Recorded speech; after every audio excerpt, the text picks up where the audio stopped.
नमस्कार। मैं बिनेश कुमार नायर डोंबिवली महाराष्ट्र का रहवासी हूँ। उम्र 39 साल।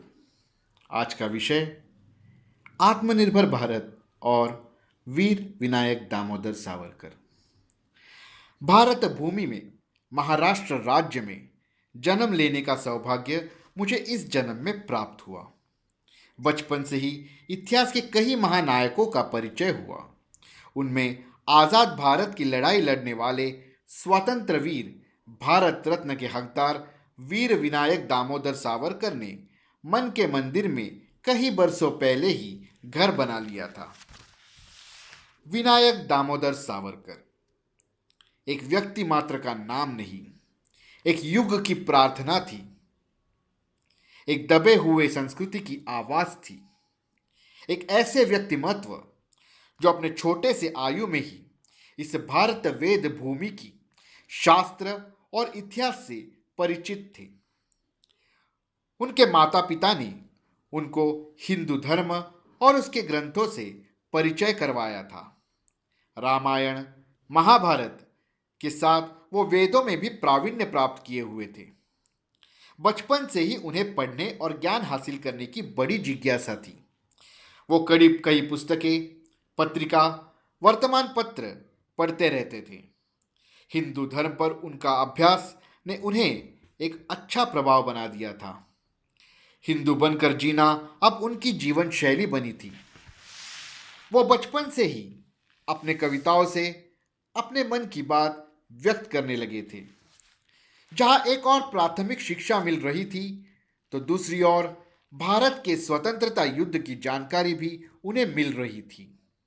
उनके संशोधन से ही वो प्रथम व्यक्ति बने जिन्होंने 1857 की क्रांति को भारत का प्रथम स्वतंत्रता संग्राम का नाम दिया और इस पर किताब भी लिखी।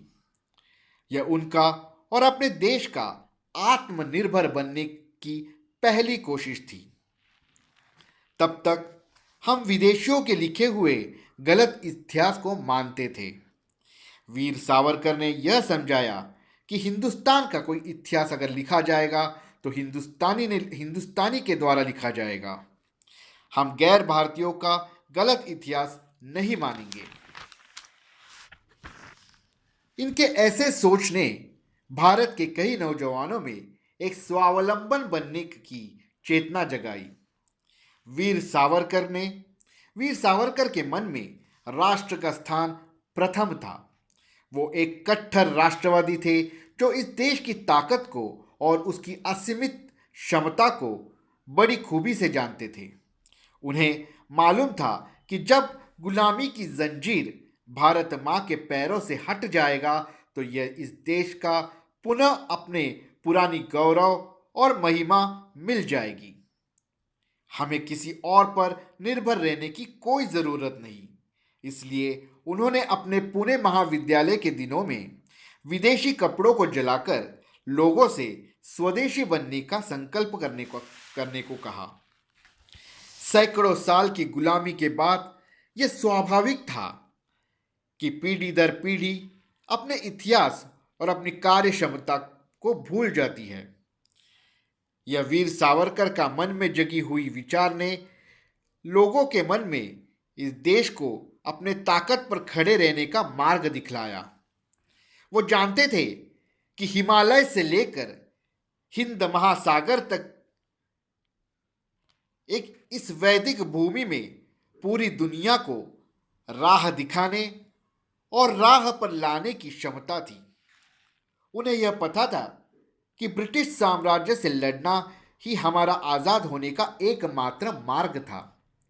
इस लड़ाई लड़ने के लिए आत्मनिर्भर होना जरूरी था। यह लड़ाई हिंदुस्तान की जनता को ही लड़ना था।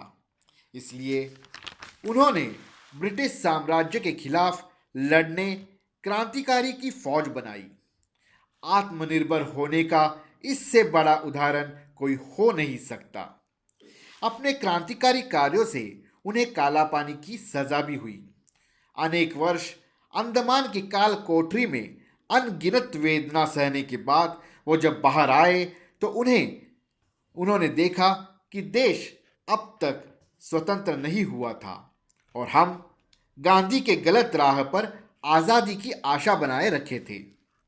वो जानते थे कि हमें ब्रिटिशर से लड़ने के लिए हमारी अपनी फौज बनानी जरूरी थी।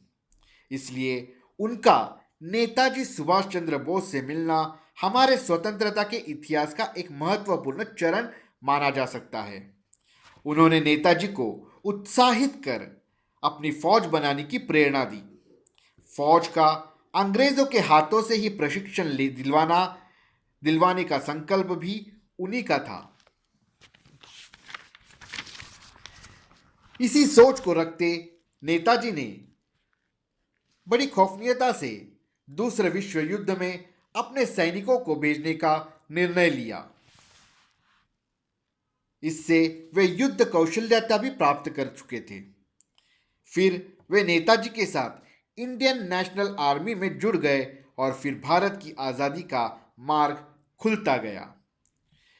यह प्रिय तात्या का सोच ही था कि हम आत्मनिर्भर भारत ने अपने फौज की ताकत से ब्रिटिशर्स को देश छोड़ने में मजबूर किया। हालांकि नेहरू और गांधी ने कपट मार्ग से इस स्वतंत्रता को अपने किए गए फैसलों का फल बताया, लेकिन सच यह है कि स्वतंत्रता हमारे आत्मनिर्भर होने के डर से ही मिला था। वीर सावरकर एक ऐसे व्यक्ति थे जिन्होंने कभी अपने दुश्मनों के सामने सिर नहीं झुकाया। वो हमेशा भारत को एक ऐसा देश बनाना चाहते थे जो सबको साथ लेकर अपनी ताकत से किसी पर निर्भर न रहते इस पावन वेद भूमि को उसकी खोई हुई अस्मिता लौटा सके, इसका प्रयास उन्होंने जिंदगी भर किया।